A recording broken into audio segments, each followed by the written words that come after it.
Hello, my name is Latanglia Jones, and today I will be discussing the responsibilities of an office manager.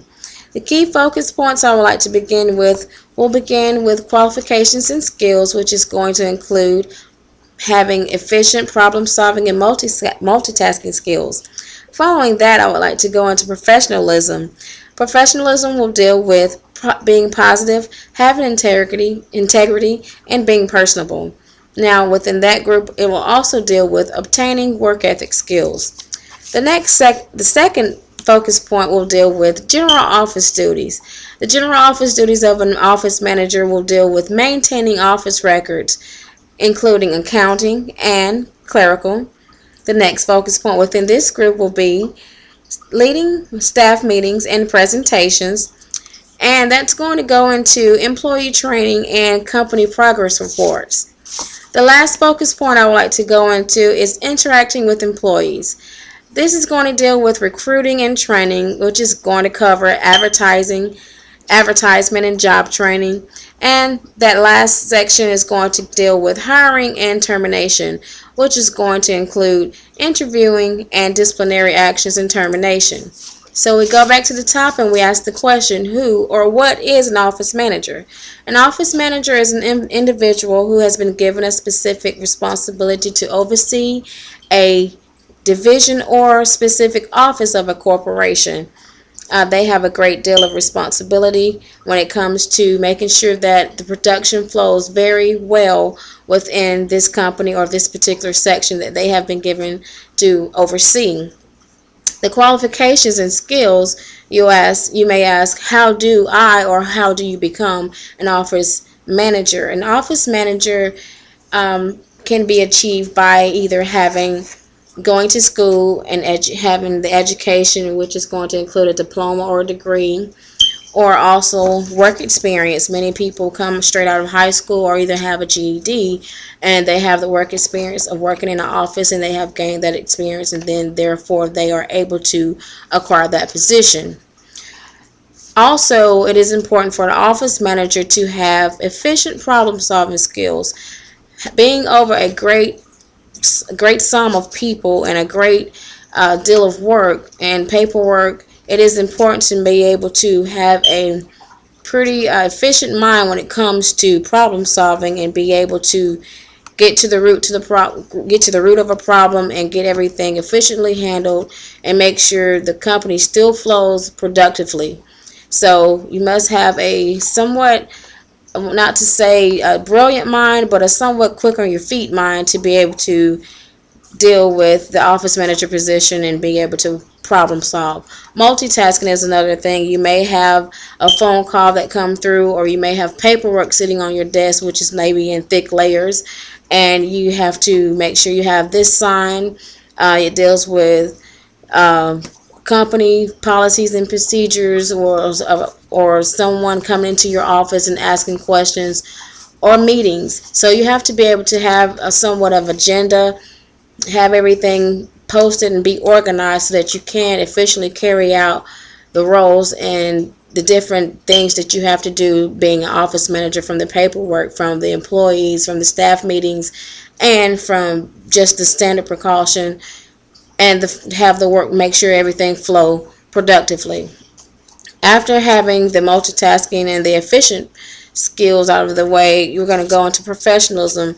A positive attitude is looked highly upon an individual who is an office manager.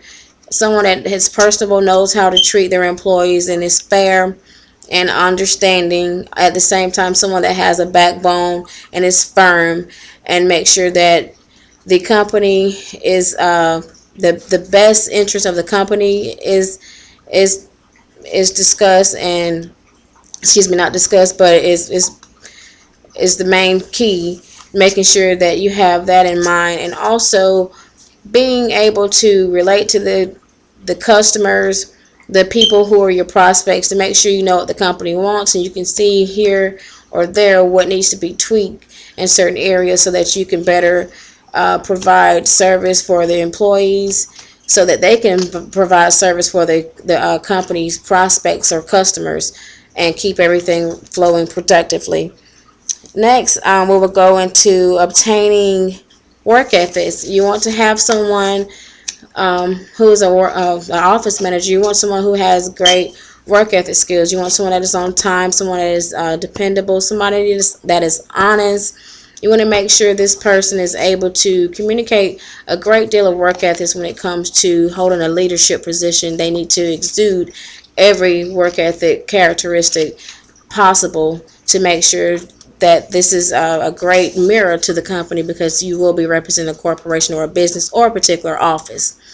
Also, the second focus point I would like to go into is general office duties. The office manager has a great deal of office responsibilities when it comes to maintaining records.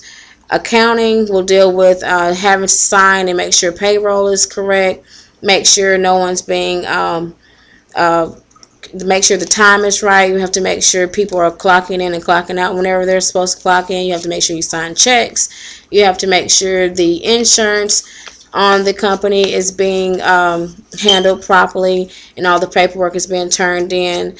You have to make sure, for instance, the company has different various policies and procedures. Make sure that the company employees are carrying those out and following protocol as required.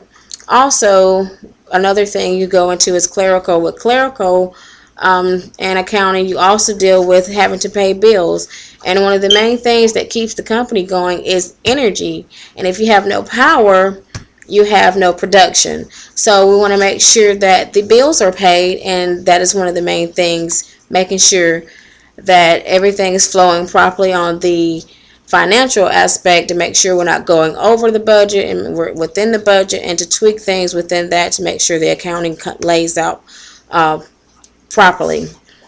Leadership and staff meeting is the next focus point I'm going to talk about within the general office duties group and presentation. Many times the office manager will call for staff meetings, and staff meetings may deal with attendance, or it may deal with policies and procedures or protocol, or making sure standard precaution policies or procedures are followed properly.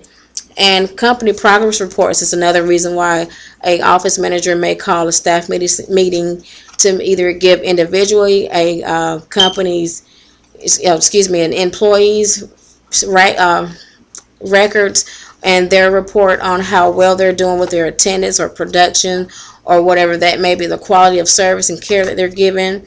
Or also just as of a whole, it gives a analysis and a report on what the company is doing based on the sum of each employee coming together and producing that unified production to make sure the business is being productive.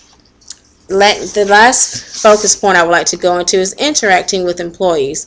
Interacting with employees will include recruiting and training. Many of the times the office manager is responsible for sending out flyers within the company or within the office or on the internet to many job ads, or just through the newspaper, to let them know that they're seeking for an individual that will be a potential prospect or employee for a specific position, and they will send that through different means of advertising.